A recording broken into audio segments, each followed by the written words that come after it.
Welcome to Pro Speak English. Let's learn to speak English with confidence.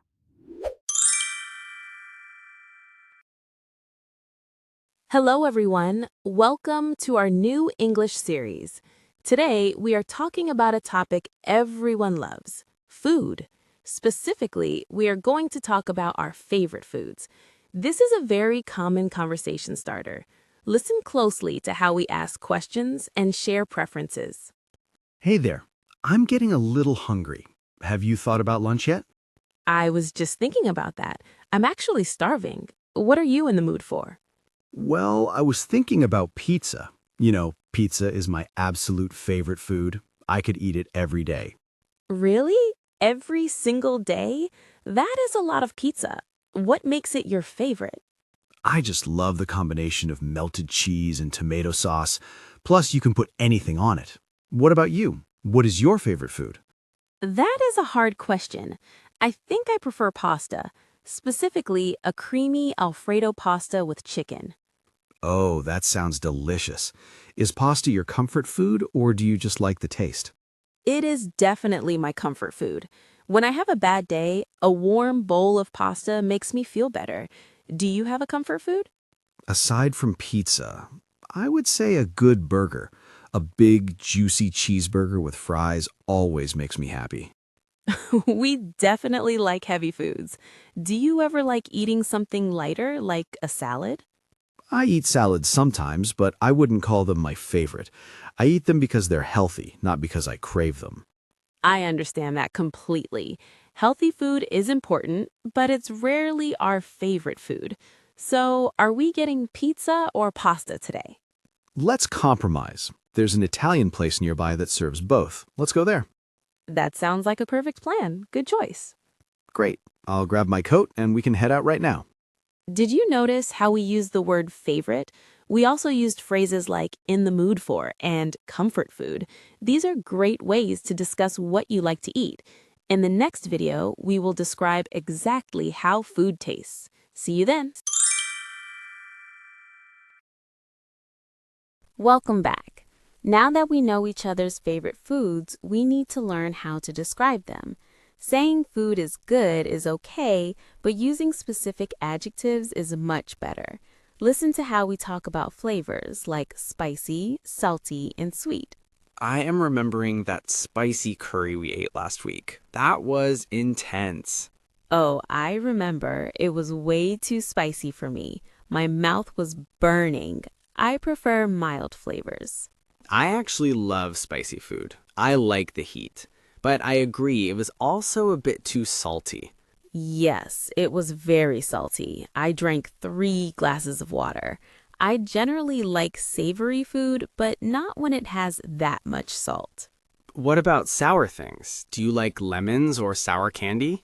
Not really. Sour flavors make my face scrunch up. I definitely have more of a sweet tooth. That explains why you like chocolate so much. Chocolate is rich and sweet. It is the opposite of sour. Exactly. I love rich, creamy desserts. What about texture? Do you like crunchy food or soft food? I'm a big fan of crunchy food, like fried chicken or potato chips. I love the sound it makes when you bite into it. I like crunchy toppings, but I usually prefer soft, tender food, like a well-cooked steak or mashed potatoes.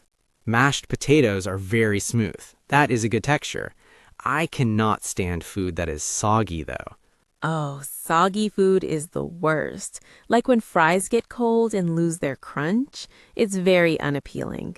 Exactly. Food should be fresh. Fresh vegetables are crisp, not limp or soggy. We have used so many good words today.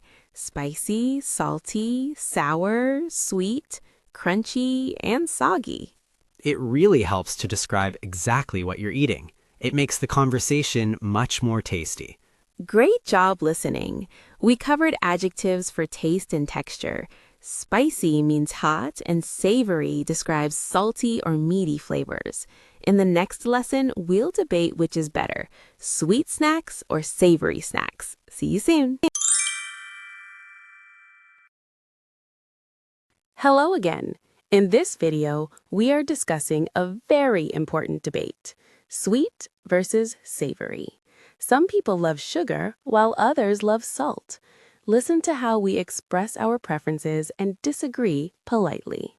Okay, imagine you can only pick one snack for the rest of your life. Do you choose something sweet or something savory? That is such a difficult choice, but I think I would have to choose sweet. I cannot live without cake or ice cream. Wow, really? I am the complete opposite. I would choose savory snacks every time. Give me chips, popcorn, or nuts. But savory snacks make you thirsty. Sweet snacks make you feel happy and energetic. True, but sweet snacks give you a sugar crash later. Savory food feels more like real food to me. I guess it depends on the time of day. In the morning, I like sweet things like pancakes or fruit. See? Even in the morning, I prefer eggs and toast. I just don't like starting my day with sugar. What about beverages? Do you drink sweet coffee or tea? I drink my coffee black, no sugar. I like the bitter taste. And you? I put milk and 2 spoons of sugar in my coffee. I need it to be sweet to enjoy it. It sounds like we are very different eaters, but there is one thing that combines both. What is that? Are you thinking of salted caramel? Exactly. Salted caramel or chocolate-covered pretzels. It's the best of both worlds. Okay, I agree with you there. When you mix sweet and savory, it is delicious. See, we found some common ground after all. Did you hear the term sugar crash?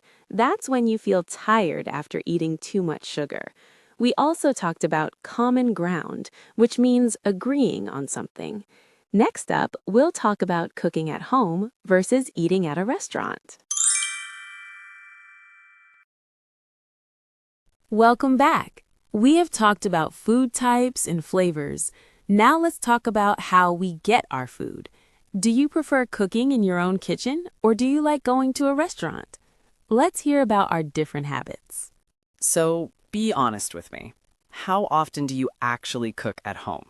I try to cook at home about 5 nights a week. It is healthier and saves money. What about you? I'm impressed. I probably order takeout 3 or 4 times a week. I'm just too tired to cook after work. I understand that. Cooking takes a lot of time. You have to prep the ingredients, cook the meal, and then clean the dishes. Exactly. The cleaning is the worst part. When I go to a restaurant, I just eat and leave. It is so convenient. But don't you think homemade food tastes better? You can control exactly what goes into it. Sometimes, but I'm not a great chef. If I try to make lasagna, it burns.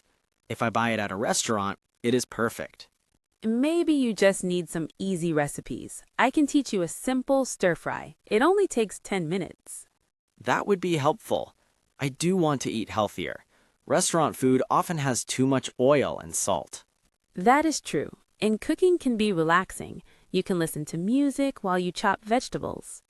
I never thought of it as relaxing. I usually view it as a chore.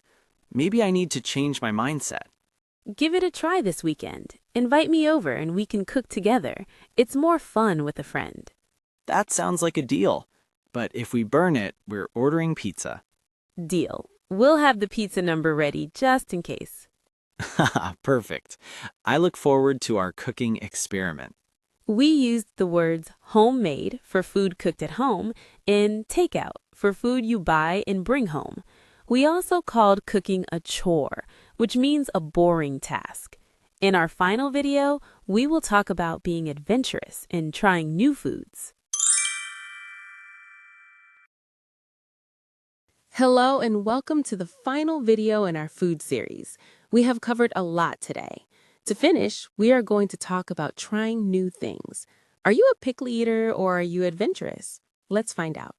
I was looking at a menu online and I saw they serve octopus. Have you ever tried that? Yes, I have. I tried it on vacation last year. It was actually quite chewy but tasty.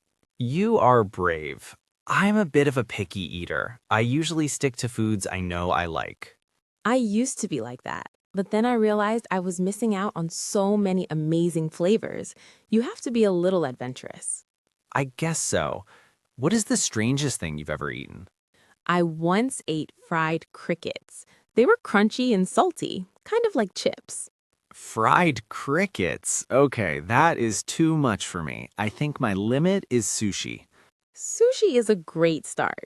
Raw fish can be scary at first, but the texture is very smooth. I tried sushi once. I liked the rolls with vegetables, but the raw fish made me nervous. It takes time to acquire a taste for new things. Acquired taste means you learn to like it over time. Like coffee. I hated coffee when I was a teenager, but now I love it. Exactly. Food is an adventure. You should try one new dish every month, just one. Okay, one new dish a month. I can do that. Maybe I will try that octopus eventually. I will be there to support you. It has been so fun talking about food with you. Same here. I'm definitely hungry now. Thanks for the chat. Thank you for joining us for this series on food. We hope you learned how to describe flavors, discuss habits, and talk about your favorites. Keep practicing your English while you eat. See you next time.